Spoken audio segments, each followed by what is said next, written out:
Puswatunasana dari jurusan Tadris Biologi kelas A. Nah, di video saya kali ini saya akan sedikit menyampaikan tentang materi genetik, yaitu gen, DNA, kromosom. Oke, langsung saja simak videonya ya kawan-kawan. Pernahkah teman-teman berpikir bahwa setiap manusia itu berbeda dan memiliki ciri khasnya masing-masing? Atau pernahkah teman-teman membandingkan wajah kita dengan orang tua kita maupun saudara-saudara kita saat kita bercermin?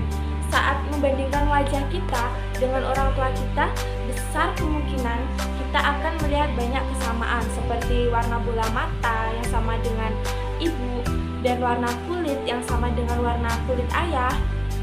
Mengapa ya hal tersebut bisa terjadi?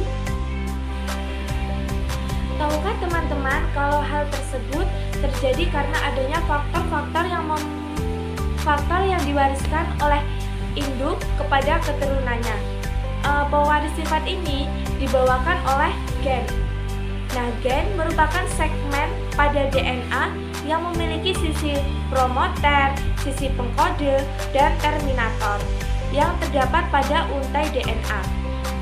Jadi, di dalam untai DNA ini terdapat berbagai macam gen yang berfungsi untuk mengkode asam amino sehingga memunculkan fenotipik pada individu seperti yang dikatakan oleh Watson dan Crick pada tahun 1953. Beliau menyatakan bahwa molekul DNA itu berbentuk spiral double atau berpilin atau double helix dan memperlihatkan berbagai aktivitas dari molekul DNA.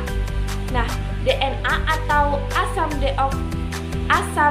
deoksiribonukleat itu merupakan senyawa kimia yang paling penting untuk makhluk hidup, membawa keterangan genetik dari sel atau dari makhluk hidup dalam keseluruhannya dari satu generasi ke generasi berikutnya. Struktur DNA. DNA memiliki molekul besar yang kompleks dan terdiri dari dua pita panjang yang saling berpilin membentuk heliks ganda. Dari setiap pitanya ini terdapat suatu polimer dari ratusan sampai ribuan nukleotida. Satu nukleotida DNA sama dengan gula pentosa ditambah gugus fosfat ditambah basa nitrogen. DNA ini terdiri atas basa purin yaitu adenin dan guanin dan basa pirimidin yaitu sitosin dan timin. Teman-teman, DNA memiliki sifat sebagai berikut.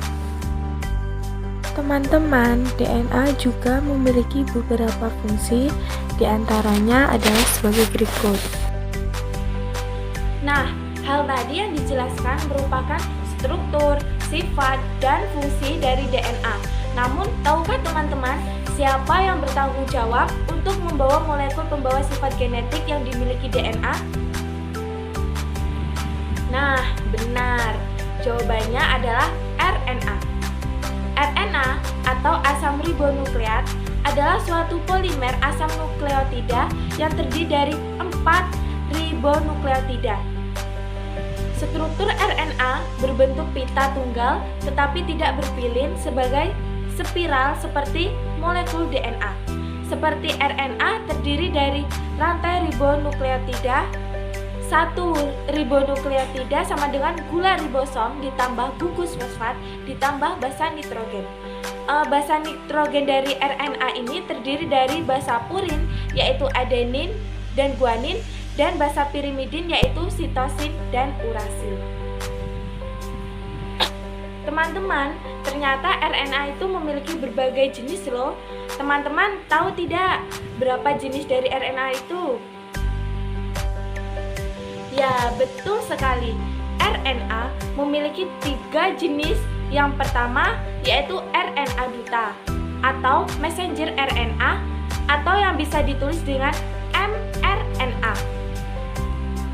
RNA merupakan penghubung DNA dengan protein dan membawa pesan berupa informasi genetik dari DNA. Untuk protein mRNA ini berperan membawa kode genetik dari DNA berupa triplet basah yang ada pada RNA duta atau bisa disebut dengan kodon. Untuk jenis RNA yang kedua yaitu RNA ribosom atau rRNA merupakan RNA terbanyak yaitu sekitar 83% RNA.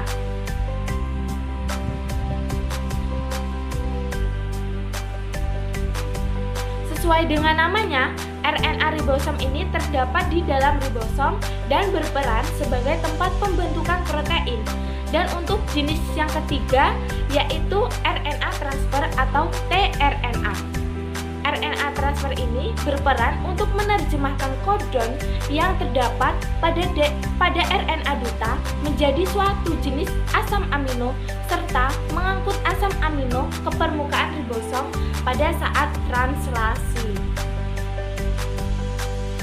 Teman-teman, tahu tidak di mana letaknya DNA, gen, dan kromosom? Nah, teman-teman, DNA, gen, dan kromosom itu terletak di dalam sel, yaitu di dalam nukleus. Nah, di mana di dalam nukleus ini terdapat benang-benang halus yang disebut dengan kromatin. Nah, saat sel akan membelah diri, benang-benang halus atau kromatin itu akan menebal, memendek, dan mudah menyerap warna dan membentuk kromosom. Kromosom ini terdiri dari dua komponen yaitu DNA dan protein. Secara struktural, perubahan DNA dan protein ini menjadi kromosom di awal pada saat profase. Nah, molekul DNA akan berkaitan dengan protein histon dan non-histon, membentuk sejumlah nukleosom. Unit-unit nukleosom ini bergabung memadat membentuk benang yang lebih padat dan terpilih menjadi lipatan-lipatan selenoid. Lipatan selenoid ini tersusun padat menjadi benang-benang kromatin. Nah, benang-benang kromatin ini akan memadat membentuk lengan kromatin dan selanjutnya kromatin akan menggadeng membentuk kromosom. Sehingga dapat disimpulkan bahwa di dalam sel terdapat kromosom yang merupakan benang-benang inti sel yang mampu menyerap warna dan membawa sifat menurun. Gen merupakan unit terkecil dari materi genetik dan terdapat dalam setiap lokus yang khas pada kromosom.